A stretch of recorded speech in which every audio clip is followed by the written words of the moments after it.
బట్టతలతో బాధపడుతున్నారా? ఆధునితనమైన పద్ధతిలో hair transplantation చేయబడును. Face clinic, Hyderabad.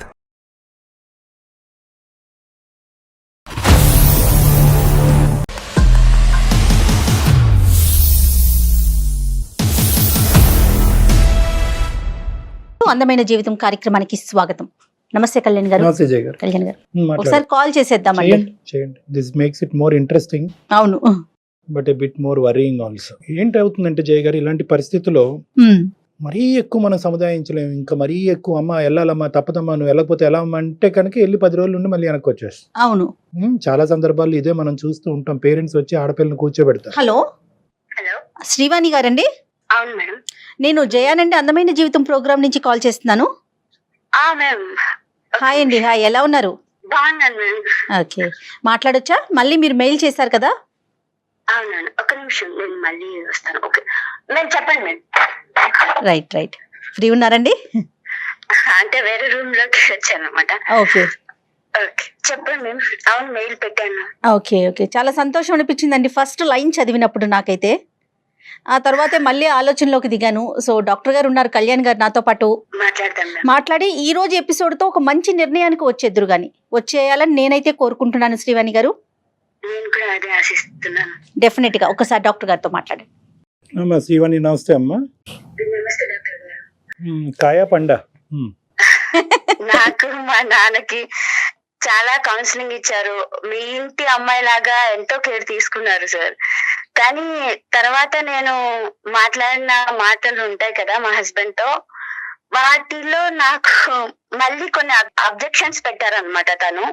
నేను కూడా చాలా వాటికి రాజీ పడ్డాను. అన్ని ఇంతమందిని బాధ పెట్టడం ఇష్టం లేక అన్నిటికీ ఓకే చెప్పాను. ఒక్క నిమిషం శ్రీవాణి, ఒక్క నిమిషం అమ్మా. నాన్నగారు మిలిటరీలో పనిచేసేవారు కదా? అవును సార్. తర్వాత నీ అమ్మ చిన్నప్పుడే చనిపోయింది. అవును అవును. నాన్న నువ్వు ఉంటున్నారు. నీకు పెళ్లి సంబంధం వచ్చింది. మీ వారు స్టార్టింగ్లో ఏంటంటే ఇండియాలోనే ఉంటాను అనేటటువంటి ఉద్దేశం నీకు కల్పించారు. అతను కూడా ఇక్కడే ఉంటారు, దగ్గరుండి నువ్వు తండ్రి గారిని కూడా చూసుకోవచ్చు అనే నమ్మకంతో ఉన్నావు. ఈ లోపల అతనికి జాబ్ ఆపర్చునిటీ అబ్రాడ్లో వచ్చింది. అతను అక్కడికి వెళ్ళిపోయాడు. తర్వాత నేను రమ్మన్నాడు. కానీ అలా వెళ్ళటం నీకు ఇష్టం లేదు. ఎందుకంటే ఇక్కడ సంఘ సేవా కార్యక్రమాలు ఉన్నాయి, తర్వాత నాన్నగారిని చూసుకోవాలనే బాధ్యత ఉంది. ఇంతేనమ్మా? Correct me if I'm wrong. అవును సార్. ఓకే. మొత్తం ప్యాకేజ్ అంతా రెడీ చేసుకునే క్రమంలో నేను ఈ మధ్య రోజు మాట్లాడుతున్నాను అనమాట. మీ హస్బెండ్ తో అండి? అవును, మాట్లాడుతున్నాను. అంటే అక్కడికి వెళ్ళాలి కదా, వాటి గురించి మాట్లాడుతూ ఉన్నాను. సో తను కూడా నాకు చాలా అబ్జెక్షన్స్ పెట్టారు. బట్ నాకేమి ఇబ్బంది అనిపించలేదు, ఎందుకంటే తప్పదు కాబట్టి. అందులో ఒక మాట మాత్రం నాకు చాలా బాధేసింది. మా నాన్నగారికి తెలియదు ఈ విషయం, కాకపోతే నాకు ఎలా చెప్పాలో కూడా అర్థం అవ్వట్లేదు. సో నేను చాలా కన్ఫ్యూజన్ లో ఉన్నాను. ఈ రోజు నేను మిమ్మల్ని చాలా క్వశ్చన్స్ అడగాలి అండ్ నాకు కొంచెం సొల్యూషన్ కావాలి ఈ రోజు ఖచ్చితంగా. ష్యూర్ అండి, చెప్పండి. అదే నువ్వు ఒక్కదానివి వచ్చే, మీ నాన్న అసలు ఎట్టి పరిస్థితుల్లో అవసరం లేదా అనేలాగా మాట్లాడుతున్నారు తను. చాలా బాధ అనిపించింది. కనీసం కొన్ని రోజుల తర్వాత అయినా మీ నాన్నని ఇన్వైట్ చేసుకుందామంటే నాకు ఇంత బాధ అనిపించేది కాదేమో. బట్ ఆయన అసలు మీ నాన్న వద్దు అని మాట్లాడుతున్నారు. ఆ మాట నేను తట్టుకోలేకపోతున్నాను. అంటే మన మధ్య ఆయన ఎందుకు అడ్డు, అసలు ఈ పెద్దల అవసరమా మన మధ్య అనే టైప్ లో మాట్లాడుతున్నారు. నా మనసు యాక్సెప్ట్ చేయట్లేదు డాక్టర్ గారు. సరే, వద్దు అంటే అతని ఉద్దేశం ఏంటమ్మా? ఇప్పుడు వద్దనా, తర్వాత కావాలనా, అసలు నానే యొక్క ఇదే ఉండకూడదనా, ఏంటి అతని ఉద్దేశం? నాకు అర్థమైన ఉద్దేశం ఏంటంటే మన ఇద్దరమే హ్యాపీగా ఉండాలి, మనకు అసలు ఎవరు వద్దు అనే టైప్ లో ఉంది. అంటే నా మెంటాలిటీకి పూర్తి విరుద్ధం అది. చాలా చాలా సార్. ఇప్పుడు నాకు ఎలా చెప్పాలో కూడా ఆ మాట అంటేనే నాకు వణుకొస్తుంది. ఆయన తల్లిదండ్రులు అడ్డేంటి సార్? 28 ఏళ్ళు తనని, 26 ఏళ్ళు నన్ను పెంచినప్పుడు అడ్డు కాని తల్లిదండ్రులు ఇప్పుడు ఎలా అడ్డవుతారు? రేపు 2 years తర్వాత నేను అడ్డు కానని గ్యారంటీ ఏంటి?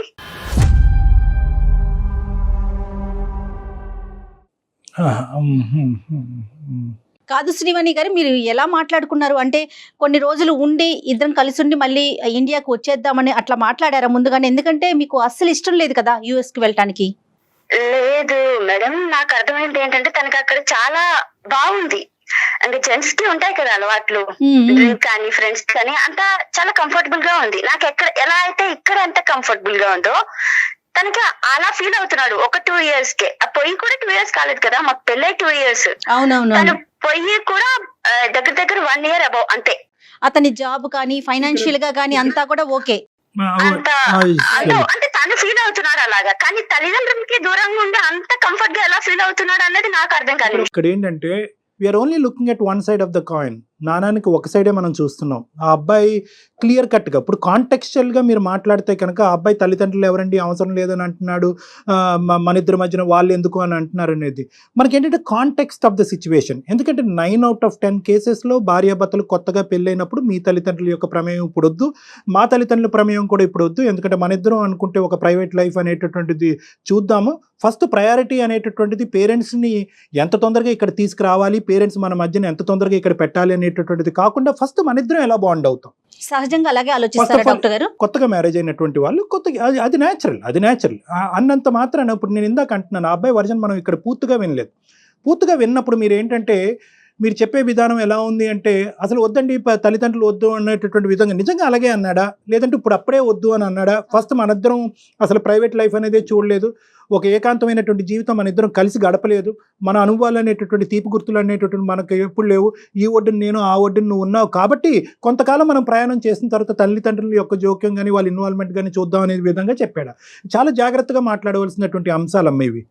అవును సార్, కేవలం ఒక 1-2 years మన ఇద్దరం హ్యాపీగా ఉందామంటే నేను కూడా మీకు మెయిల్ పెట్టను, కానీ తను ఎలా మాట్లాడారంటే ఇంకా అవసరం లేదు, నేనున్నాను కదా మీకు చాలా అనే టైప్ లోనే అన్నారు. కానీ నా వల్ల కాదు డాక్టర్ గారు. మీ వల్లే కాదమ్మా, ఏ ఆడపిల్ల వల్ల కాదు. ఇప్పుడు పుట్టిల్లు వదిలి అత్తింటికి రమ్మంటే కనుక పుట్టింటితో బంధాలు తెంచుకోమనో లేదంటే పుట్టింటి వాళ్ళని ఎవరు అని అడగమనో కాదు. ఈ ఒక్క సబ్జెక్టు అంటే తండ్రిని తీసుకొచ్చేటటువంటి సబ్జెక్ట్ కాకుండానే మిగతా అన్ని ఇష్యూస్లో మీరిద్దరు ఫ్రీ అండ్ ఫెయిర్గానే మాట్లాడుకున్నారమ్మా, without any differences or conflicts. అంటే చాలా వాటికి నేను రాజీ పడిపోయాను సార్. నా సామాజిక సేవ, ఎన్జిఓ ఆర్గనైజేషన్స్ ఇవన్నీ వదిలి నేను అక్కడికి వెళ్ళాలి అనేటటువంటిది ఒక కీలకమైనటువంటి అంశంగా లాస్ట్ టైం మనం మాట్లాడుకున్నాం.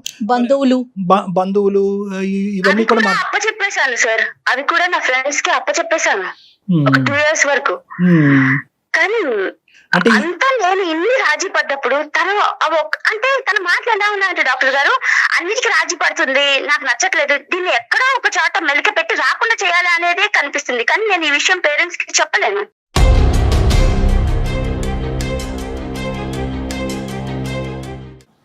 నాకు ఇక్కడ భయం వేస్తుంది.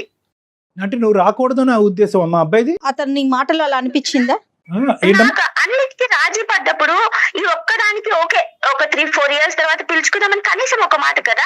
నాకు అనిపించిన విషయం ఏంటంటే ఇన్ని రాజీ పడ్డా కూడా ఏదో ఒకటి నేను కాదు అనేంత వరకు తీసుకొచ్చి నేను కాదు అనే దగ్గర తప్పంతా నా మీదే బ్లేమ్ చేయడానికి చూస్తున్నారు. నేను ఇంకా చెప్పలేదు నేను వెళ్ళను అమెరికా, కానీ ఇంట్లో కూడా చెప్పలేదు, మీతో డెసిషన్ తీసుకున్నాక చెప్పాలని. శ్రీవాణి మీరు ఇలా ఏమన్నా అని చూసారా? అంటే కొన్ని రోజుల తర్వాత ఒక 2-3 సంవత్సరాల తర్వాత 3 to 4 years తర్వాత నాన్నని పిలిపించుకుందాము. నేను 2-3 years కాదు మేడం, నేను 5 years తర్వాత మా నాన్న కావాలి అని చెప్పాను. అప్పటికి కూడా తను యాక్సెప్ట్ చేయట్లా లేదు.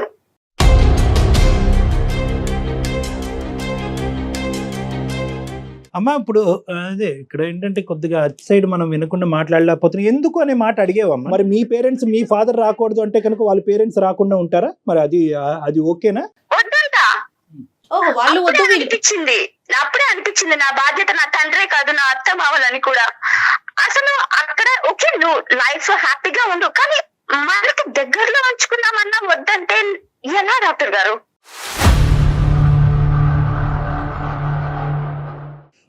అంటే అతని ఫ్యామిలీ మెంబర్స్ తో అతనికి అంత బాండింగ్ లేదమ్మా ఇంతకు ముందు. అంటే మీరు ఇక్కడ ఇండియాలో ఉన్నప్పుడు చూసినప్పుడు వాళ్ళ పేరెంట్స్ తో అతను ఎలా ఉండేవాడు? ఎందుకు ఇంత భిన్నంగా మాట్లాడుతున్నాడు అబ్బాయి? నాకు అనిపించినప్పుడు కూడా వాళ్ళకి అంత అంటే ఇప్పుడు నాకు ఎంత బాండింగ్ ఉందో అంత బాండింగ్ లేదు వాళ్ళకి. ఇట్స్ ఓకే, కానీ మరీ ఇంతనా? సరే నీ మనసులో ఏముందమ్మా ఇప్పుడు? నువ్వేమనుకుంటున్నావు అంటే ఇప్పుడు డాక్టర్ గారు నేనేమనుకోవట్లేదు, నిజంగా నేను హ్యాపీగా ఉండాలనుకుంటాను. నాన్న కానీ మీరు కానీ మీలాంటి పెద్దలు నాకు కాదు. ఒకటి ఇండియాలో జాబ్ చేసుకోమని నా భర్తకి చెప్పండి, లేదా మళ్ళీ పెళ్లి చేసుకోమని మా నాన్నకి చెప్పండి.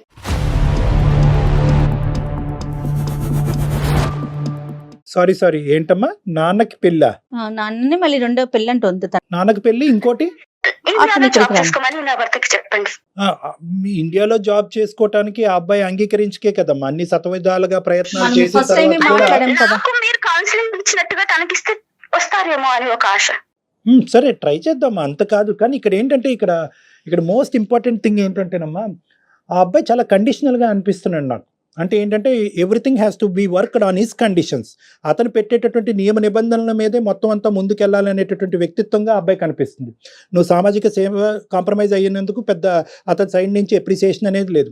మేము బంధుమిత్రులను అందరినీ వదిలేసి అక్కడికి వచ్చినందుకు అంత ఎప్రిసియేషన్ కనిపించట్లేదు. ఇంతకు ముందు నేను ఇక్కడే ఉంటాననే మనిషి ఇప్పుడు అమెరికాలో టెస్ట్ వేసినందుకు అయ్యో నేను ముందు వేసినటువంటి ప్రామిస్కి విరుద్ధంగా నిన్ను ఇక్కడ రప్పించుకుంటున్నాను, నేను అక్కడ ఉండకుండా అనే దానికి ఒక అండర్స్టాండింగ్ లేదు. సో మీ పేరెంట్ వస్తాను అంటే కనుక 2-3 సంవత్సరాలు కాదే ఎల్లకాలం అతను రాకూడదు, వాళ్ళు అక్కడే ఉండాలి, నా పేరెంట్స్ దూరంగా ఉంటారు, అతని పేరెంట్స్. సో ఇటువంటి వ్యక్తిత్వాలు యూజువల్గా ఏంటంటే కండిషన్స్ మీద వర్క్ చేసేటటువంటి వ్యక్తులమ్మ. అంటే వాళ్ళని ఎటువంటి పర్సనాలిటీ అంటారు అనేటటువంటిది ఆ అబ్బాయిని నేను చూడకుండా ఆ అబ్బాయితో మాట్లాడకుండా నేను చెప్పలేను. కానీ is all based on strict and stringent conditions. ఎంతవరకు ఒక డాక్టర్ అనేటటువంటి యూజువల్గా వీళ్ళకి ఒక ఈగో ఉంటుంది, ఒక అహంకారం ఉంటుంది, ఒక భిన్నమైనటువంటి ఆలోచన శైలి ఉంటుంది. వాళ్ళ మాట వాళ్ళే వింటారు కానీ వేరే వాళ్ళ మాట వాళ్ళు వినేటటువంటి ఉద్దేశం ఉండరు. అటువంటి వ్యక్తులకి యూజువల్గా కౌన్సిలింగ్ చేసి ఈరోజు ఒక మెట్టు దిగిపోండి. ఆ అబ్బాయి ఏంటంటే ఇప్పుడు చాలా వరకు ఆ అమెరికా వాతావరణాన్ని కానీ అక్కడ ఉద్యోగం చేసేటటువంటి అంశాలకి బాగా ఎడిక్ట్ అయి ఉన్నాడు, బాగా బాండ్ అయి ఉన్నాడు, లోతుగా దిగిపోయాడు. కాబట్టి ఇప్పుడు అతనికి ఒక ఈగో ఇంకో లెవెల్కి ఎలివేట్ అయ్యి ఉంది. కాబట్టి ఈరోజు నీ గురించి ఇన్ని మెట్లు దిగిపో అని చెప్పడానికి నేను చెప్పడానికి ఒక ప్రయత్నం చేసినా కానీ అతని సైడ్ నుంచి ఎంతవరకు అంగీకరణ ఉంటుంది అనేటటువంటిది నాకు చాలా అంటే చాలా డౌట్ఫుల్గా ఉంది. నెంబర్ 1. నెంబర్ టూ నాన్నగారికి మళ్ళీ పెళ్ళి అనే అంశం గురించి తర్వాత వద్దాము, ఎందుకంటే దాని గురించి ఏం మాట్లాడాలనేది నాకు అర్థం కాలేదు. ఒకసారి కంగు తిన్నా. ఈ ఇష్యూ అతను ఇక్కడికి వస్తే కనుక అసలు ఏ సమస్య లేదు. నువ్వు మీ ఫాదర్ దగ్గర ఉండొచ్చు, నీ భర్త దగ్గర ఉండొచ్చు, లేదంటే కాలం కలిసి వస్తే అందరూ కలిసి ఉండొచ్చు. ఈ రెండో అంశం ఏంటంటే నిజంగా నీ భర్త ఇక్కడి వరకు రావాలి అంటే కనుక అసలు మీ ఇద్దరి మధ్యన ఏ స్థాయి బాండ్ ఉంది అనేటటువంటిది ఈ 2 కాన్వర్జేషన్స్లో మేము డిసైడ్ అవ్వలేకపోయాం.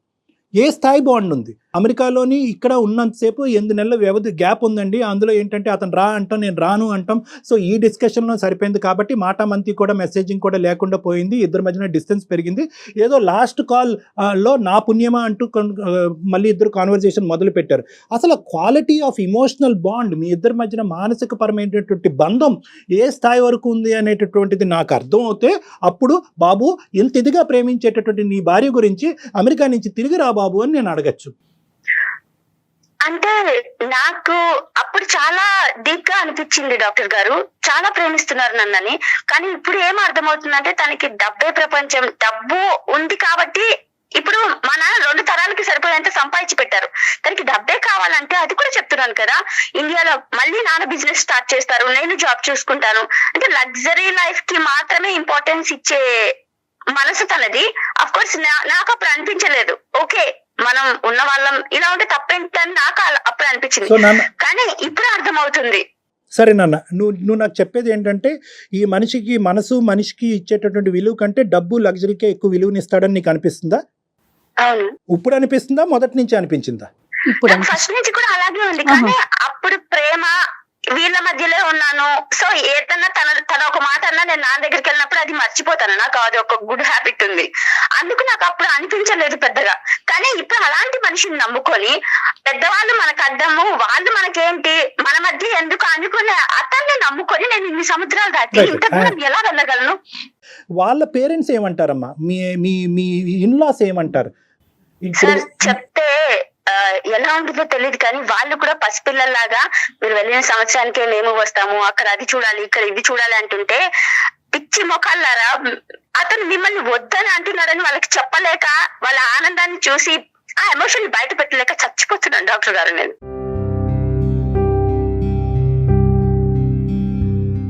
కానీ అలా అప్పుడు తను చెప్పేదాన్ని బట్టి అలాంటి క్యారెక్టర్ ఉన్న మనిషితో ప్రయాణం ఎంతవరకు చేయగలుగుతుంది కళ్యాణ్ గారు అమ్మాయి? నాకేంటంటే ఎక్కడో ఇప్పటికీ కూడా నేను 1 సైడ్ ఆఫ్ ద కాయినే చూస్తున్నాను.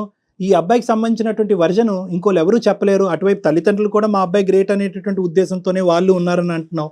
మీ తండ్రి గారు కూడా మీ వాళ్ళ అల్లుడి గురించి ఏమీ చెడుగా మాట్లాడలేదు, అభ్యంతరకరంగా లాస్ట్ టైం మాట్లాడలేదు. మరి ఈ రోజు ఏమైనా మాట్లాడతారేమో అని వినాలి. ఎటొచ్చి ఏంటంటే నీ వర్జన్ ఒకటే నేను వింటున్నాను. కాబట్టి ఇక్కడ ఏదన్నా ఒక ఇమ్మెచ్యూరిటీ ఉందేమో, ఏమన్నా ఒక చిన్నపాటి ఒక డిఫరెన్స్ ఉందేమో మీ ఇద్దరి మధ్యన, అంత స్థాయి డిఫరెన్స్. చాలా చాలా ఫిల్టర్ చేసి అన్ని రకాలుగా ఆలోచించే మీకు మెసేజ్ పెట్టాను నేను. అంటే ఇప్పుడు అమ్మాయిలను ఇంట్లో ఎలా ఉంటామో ఇంచుమించు బయట అలాగే ఉంటాం, కానీ అబ్బాయిలు బయట ఉన్నట్టు ఇంట్లో ఉండరు డాక్టర్ గారు. అదే జరుగుతుంది మా అత్త మామ విషయంలో. వాళ్ళకి నేను చెప్పలేను కదా, మీ అబ్బాయి మా నాన్నని కానీ మిమ్మల్ని కానీ మా మధ్య వద్దంటున్నారని నేను చెప్పలేను కదా. వాళ్ళు ఇప్పటికీ నేను వెళ్ళిన సంవత్సరానికి వచ్చి అక్కడ మాతో పాటు ఎంజాయ్ చేయాలని వాళ్ళు కనే కళలు చూస్తుంటే మమ్మల్ని అందరినీ కూడా ఆశ్చర్యపరిచేటటువంటి ఒక అంశం, తండ్రికి మళ్ళీ పెళ్ళేంటి? తప్పదు డాక్టర్ గారు. ఒకవేళ నిజంగా వీళ్ళందరూ నేను అక్కడికి వెళ్ళి ఆనందంగా ఉంటానంటే మా నాన్న బాధ్యతలు నేను ఇంకొకరికి అప్పచెప్పే వెళ్ళాలి. అది పని మనిషి ఆయాలు వీళ్ళకి కాదు, తన లైఫ్ లో తన భార్య స్థానానికి అప్పచెప్పాలి. నాకు తల్లి లేదు, కానీ నా తల్లిని ఏర్పాటు చేసుకొని నేను అమెరికా వెళ్తాను.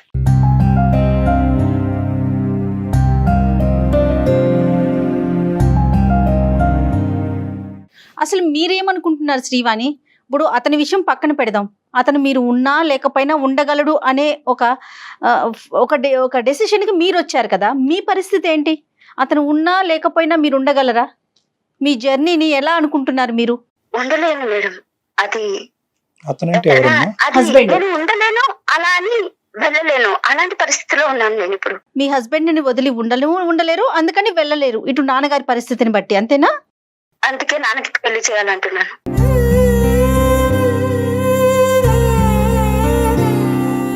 మాట్లాడారా నాన్నగారితో? చెప్పలేదు. అంతకు ముందు చూచాయిగా 2 సార్లు అన్నాను, కానీ ఆయన నవ్వి వదిలేశారు. బట్ ఇది సీరియస్ అవ్వాలి కదమ్మా. నాన్నగారికి అమ్మ ఒక్క నిమిషం తప్పుగా భావించొద్దమ్మా. నీ ఆలోచన శైలిని నేను అప్రిషియేట్ చేస్తున్నాను. తండ్రికి నీకు తండ్రి మీద ఉండేటటువంటి ప్రేమను నేను హ్యాట్స్ ఆఫ్ చెప్తున్నాను, సెల్యూట్ కొడుతున్నాను. Too good and well appreciated. చాలా అందరూ ఆడపిల్లలు కాదు అబ్బాయిలు కాదు, ఒక బంధాన్ని నిలబెట్టుకునేటటువంటి ప్రయత్నంలో మనం ముందుకెళ్ళిపోతున్నాం అనేటటువంటి స్వార్థపూరితమైనటువంటి ఈ లోకంలో వెనకాతలు ఉండేటటువంటి నా బంధాన్ని నేను మెయింటైన్ చేస్తున్నానా లేదా, ఆ కనెక్షన్ నేను మెయింటైన్ చేస్తున్నానా లేదా అనేటటువంటిది నీలాంటి ఆడపిల్లలు ఈ కలికాలంలో ఉండటం అనేటటువంటిది చాలా హర్షణీయమమ్మా, చాలా చాలా గొప్పగా ఫీల్ అయ్యేటటువంటి అంశం కాదనట్లేదు. కానీ బట్ నేను మళ్ళీ ఈ చాదస్తపు డాక్టర్ అని మీరు అనుకోండి, కానీ నేనేమంటానంటే నాన్న పెళ్లి చేసుకుంటేనే నా పెళ్లిని కాపాడుకుంటాను అనేటటువంటి ఈ 2 బంధాలకి ఒక ముడి పెట్టడం అనేది ఎంతవరకు ప్రాక్టికల్?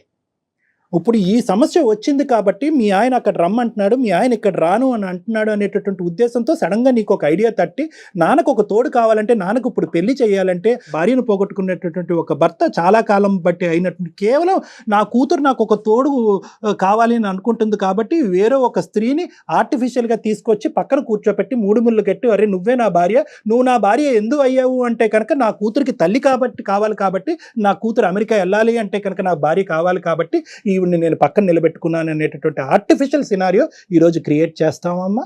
మీ నాన్నగారిని అడగకుండానే నేను మాట్లాడుతున్నాను.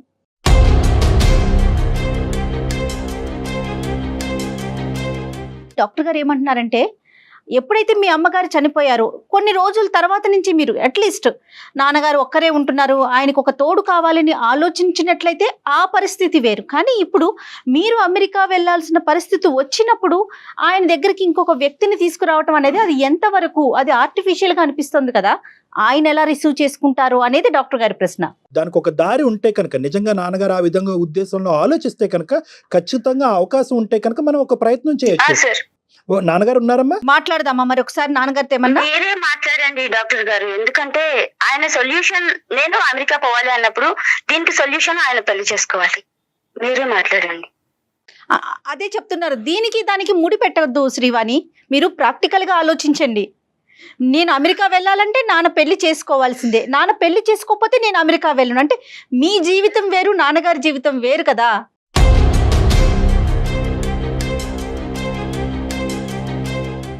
మేడం, డాక్టర్ కన్నా మీరు బాగా అర్థం చేసుకోగలరు. నాన్నకి పొద్దున కాఫీ నుంచి రాత్రి నిద్ర టాబ్లెట్ వరకు నేనే ఇవ్వాలి. నేను అక్కడికి వెళ్ళి ఈ టైంకి టాబ్లెట్ వేసుకున్నాడో లేదో, ఈ టైంకి తిన్నాడో లేదో అనుకోవడం కన్నా ఒకరికి అప్పచెప్పిపోయానన్న తృప్తి చాలు కదా. ఒకప్పుడు ఒంటరిగా ఒక తండ్రి ఉంటే కనుక, చిన్న వయసులోనే భార్యను పోగొట్టుకున్నటువంటి ఒక మగాడు ఉంటే కనుక, అందరు కూతుర్లు చాలా వరకు ఇలాగే ఆలోచిస్తారమ్మా. ఆలోచించరా అని చెప్పి ఆలోచించేటటువంటి అందరు ఆడపిల్లలు వాళ్ళ జీవితాన్ని వదిలేసి, వాళ్ళ పెళ్ళిళ్ళని వదిలేసి తండ్రి పక్కనే కూర్చుంటున్నారా? నేనేమంటానంటే దేనికి అది మనం జస్టిఫై చేయాలి, దిస్ ఇస్ ఇలాగైతే కనుక ఇంకా మానవ సంబంధాలు నిలుపుకోవడం ఉండవమ్మా. చాలా కష్టం అమ్మా. ఏంటంటే మనిషికి ఒక మనిషి పక్కన ఉంటేనే తోడు, మనిషికి ఒక మనిషి పక్కన లేకపోతే తోడు లేదు. మా నాన్న పక్కన నేను ఉంటేనే మా నాన్న బతకగలడు, మా నాన్నకు ఒక కాఫీ ఇవ్వాలి, టీ ఇవ్వాలి, ట్యాబ్లెట్ ఇవ్వాలి. కాబట్టి ఇంత గొప్పగా చేసినటువంటి ఈ పెళ్లి పెటాకులైనా పర్వాలేదు అని అనుకుంటే కనుక నేనేం మాట్లాడలేను. గొప్ప పెళ్లి అని మీరు అనుకుంటే ఎలా? కాదమ్మా, ఇది నేను గొప్పది ఏమంటున్నానంటే కాదని తన మాటల్లో నాకు అర్థమైపోయింది. కాదమ్మా, గొప్ప పెళ్లి అనేటటువంటిది కాదు. ఏ పెళ్లి చేసుకున్నప్పుడు అందరికీ గొప్పే కదమ్మా. నువ్వు లాస్ట్ టైం నీతో మాట్లాడినప్పుడు కూడా నువ్వు అతని గురించి ఏం చాలా చెప్పారు? ఖర్చు పెట్టి చేశారు నాన్న. సో ఆ విధంగా చూసుకుంటే నాది చాలా గొప్ప పెళ్లి. ఎప్పుడు మీరు నా సైడ్ నుంచి ఎందుకు కన్విన్స్ చేస్తున్నారు? శ్రీవాణి. ఆడుతున్న ఆలోచనలకి మీరు వాల్యూ ఇవ్వలేరా?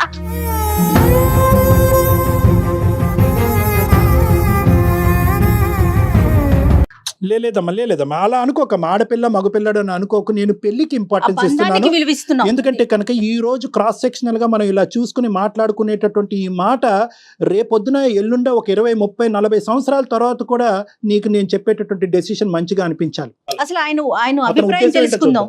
ఒక్కసారి నాన్నగారిని కనెక్ట్ చేస్తారా శ్రీవాణి? ఒక్క నిమిషం మేడం. ఓకే. అంటే ఆ అమ్మాయి ఒక బాక్స్ లో ఆలోచిస్తుంది మేడం. అంటే ఏంటంటే అంతా కూడా తన తండ్రి చుట్టూనే ఆలోచిస్తుంది. సంతోషం. తండ్రి జీవితం, తండ్రి భవిష్యత్తు ఇంతే అవును. ఆలోచిస్తుంది. కానీ 10 సంవత్సరాల తర్వాత కానీ 20 సంవత్సరాల తర్వాత కానీ లేదంటే 30 సంవత్సరాల తర్వాత కానీ తండ్రి లేకుండా నా పరిస్థితి ఏంటి అని ఆలోచించేసి పిల్లలతో పాటు తల్లిదండ్రులు ఉండరు, తల్లిదండ్రులతో పాటు పిల్లలు ఉండలేరు కదా. అమ్మాయి ఏంటంటే ఇప్పుడు చాలా ఫిక్స్ అయ్యిందమ్మా. ఏంటంటే కనుక ఈ అబ్బాయితో మాట్లాడాను, ఈ అబ్బాయి ఇలా వద్దన్నాడు, ఈ అబ్బాయి నాకు కరెక్ట్ కాదు. ఇప్పుడు దీనికి ఏదో ఒక అప్పుడు అలాంటప్పుడు అతను ఏం చెప్పినా కూడా ఈ అమ్మాయికి వాళ్ళ ఫాదర్ దగ్గరికి వచ్చి ఆగిపోతుంది పాపం. దయచేసి లైన్ లో వేచి ఉండండి. ఆప్కా కాల్ హోల్డ్ పర్. హలో హలో నమస్తే అండి ప్రసాద్ గారు. నమస్తే అండి. ప్రసాద్ గారు, నేను జయానండి అందమైన జీవితం ప్రోగ్రామ్ నుండి. నమస్తే మేడం, ఎలా ఉన్నారు మేడం? బాగున్నానండి, మీరు ఎలా ఉన్నారు? Fine madam. నాతో పాటు కళ్యాణ్ గారు ఉన్నారు. నమస్తే ప్రసాద్ గారు. నమస్తే sir. How are you sir? I'm fine sir. మీరు ఎలా ఉన్నారు? Fine sir. ఇందాక పాపకి మళ్ళీ ఈమెయిల్ పంపించింది అమ్మాయి. మరి మీకు చెప్పి పంపించిందో మీకు చెప్పకుండా పంపించిందో మాకైతే తెలియదు. కానీ మేమేమనుకున్నాం అంటే ఆ ఈమెయిల్ ఓపెన్ చేయగానే బహుశా అమెరికా నుంచి పంపించిందేమో ఈమెయిల్ అని అనుకున్నాం. వాస్తవానికి వెళ్ళలేదంట కదండి, అమ్మాయి ఇక్కడే ఉందంటగా. వెళ్ళలేదు, తను వెళ్ళడానికి ప్రిపేర్ అవుతుంది. వాళ్ళ అత్తయ్య గారింటికి కూడా వెళ్ళింది, వాళ్ళతో కూడా మాట్లాడుతుంది. మీకెందుకు మెయిల్ చేసిందో నాకు అర్థం కాలేదండి. అదే ఇప్పుడు కథ ఎక్కడికి వచ్చింది అంటే కనుక మీకు కూడా చాలా వరకు ఇందులో ఉండేటటువంటి వాస్తవాలు చెప్పడానికి కూడా తను సంకోచించినట్టుంది. ఇప్పుడు ఏంటంటున్నదంటే ఇప్పుడు అబ్బాయి యొక్క మనస్తత్వం గురించి ప్రధానంగా ఇక్కడ మాట్లాడింది ఆ అమ్మాయి. ఓకే, ఇక్కడ 2 పాయింట్స్. ఒక పాయింట్ ఏంటంటే అంటే మీకు కూడా చెప్పలేకపోయింది, బహుశా మా ద్వారా చెప్పించేటటువంటి ప్రయత్నం తను చేస్తుంది. ఇక్కడ 2 అంశాలు తను చెప్పింది. ఒకటి ఏంటంటే తను పూర్తిగా మీరు అన్నట్టుగా రెడీ అయింది, అత్తగారి ఇంటికి వెళ్ళింది, మాట్లాడింది. ఆ అబ్బాయి ఏమంటున్నాడు అంటే కనుక ఇదేం లింకు, ఇలాంటి లింకులు అయితే వర్కౌట్ అవ్వు, వస్తే నువ్వు సింగిల్గా రా, మీ నాన్నతో పాటు రావటం అనేటటువంటిది వద్దు అని అన్నాడంట. ఇప్పుడు కాదయ్యా, 2-3 సంవత్సరాలు 4-5 సంవత్సరాల తర్వాత వస్తాడంటే కనుక I don't care about all those things, అవన్నీ నథింగ్ డూయింగ్, అవేం అవ్వవు, వస్తే నువ్వే రా అనేటటువంటి విధంగా హార్ష్గా మాట్లాడాడంట. పోనీ అలా కాదమ్మా, పోనీ నీ తండ్రి గురించి అతని గురించి ఏమైనా అభిప్రాయం ఉందేమో, వాళ్ళ పేరెంట్స్ని ఏమైనా రమ్మంటానికి అతనికి ఓకే అంటే కనుక వాళ్ళని కూడా వద్దంటున్నాడండి. ఇలా తల్లిదండ్రుల గురించి, పెద్దవాళ్ళ గురించి, బంధాల గురించి నాకు కంప్లీట్గా ఆపోజిట్ అభిప్రాయం ఉండేటటువంటి వ్యక్తితో నేను సేద తీరగలనా, అతనితో పాటు నేను ముందుకు ప్రయాణం చేయగలనా? ఇంత హార్ష్గా ఎలా ఉంటారండి మనుషులు?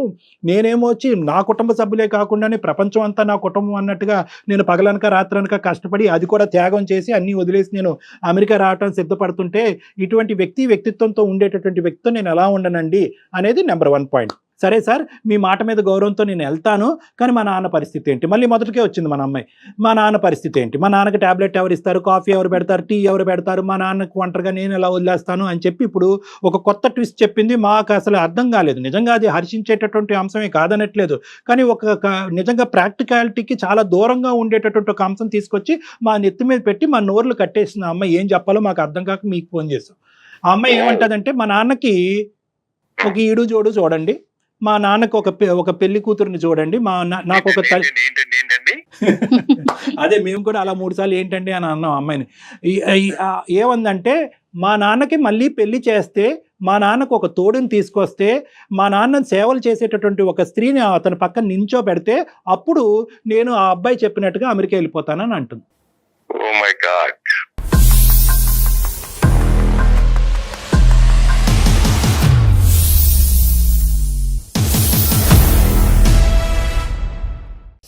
టీవీలో మీ పర్సనల్ అండ్ బిజినెస్ ప్రమోషన్స్ కోసం కింది నెంబర్కి కాంటాక్ట్ చేయండి.